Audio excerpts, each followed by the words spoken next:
Hi my dear positive people, అందరు ఎలా ఉన్నారు? చికెన్ ఫ్రై అండి. ఇది అక్క స్టైల్లో.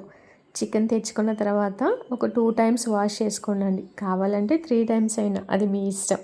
ఒక బౌల్లో తీసేసుకొని అందులోకి కొంచెం పసుపు, అలాగే ఉప్పు, మీకు సాల్ట్ కావాలంటే సాల్ట్ వేసుకోండి. అక్క కల్లుప్పు వేసుకుంది. చికెన్ ఉడకడానికి కొంచెం వాటర్ వేసుకోండి. ఆల్రెడీ మనకి చికెన్లో వాటర్ ఉంటాయి కాబట్టి గ్యాస్ మీద పెట్టేసుకొని అది ఉడికే లోపు మనకు అందులో కావాల్సినవి ఉల్లిపాయ, పచ్చిమిర్చి అండి. మీకు ఎంత సన్నగా కావాలంటే అంత సన్నగా తరుక్కోండి. తరిగేసుకొని పక్కన పెట్టేసుకోండి. చికెన్ ఫ్రై ఒక్కొక్కరు ఒక్కొక్క స్టైల్లో చేసుకుంటారండి. ఇది అక్క స్టైల్లో. ఒకసారి ఇలా కూడా ట్రై చేసి చూడండి.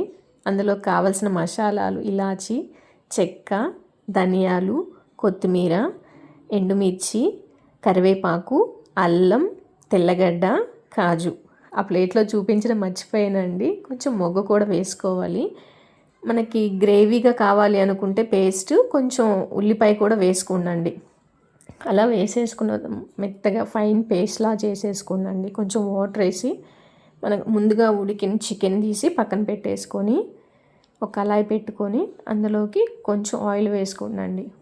మనం ముందుగా చాప్ చేసి పెట్టుకున్న పచ్చిమిర్చి, అలాగే ఆనియన్స్ ఉన్నాయి కదా అండి, 2 వేసేసుకొని కొంచెం వేగనివ్వండి. అందులో త్వరగా వేగడానికి ఆనియన్స్ కొంచెం ఉప్పు, అలాగే పసుపు వేసుకొని మంచిగా గోల్డెన్ బ్రౌన్ కలర్ వచ్చేంత వరకు మంచిగా వేపుకోండి.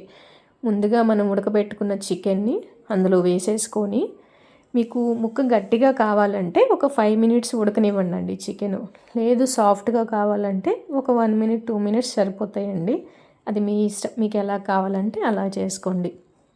అలా మంచిగా వేగనివ్వండి. అంటే గట్టిగా ఉంటే ముక్క రసం సాంబార్లో బాగుంటుంది. అలా గోల్డెన్ బ్రౌన్ కలర్ వచ్చేంత వరకు వేపేసుకున్న తర్వాత కొంచెం ముక్కలు అలా పక్కకు అనుకొని ఈ పేస్ట్ని ఆయిల్లోనే వేసుకోండి. ఎందుకంటే మనకి పచ్చి వాసన రాకుండా మంచిగా వేగుతుంది.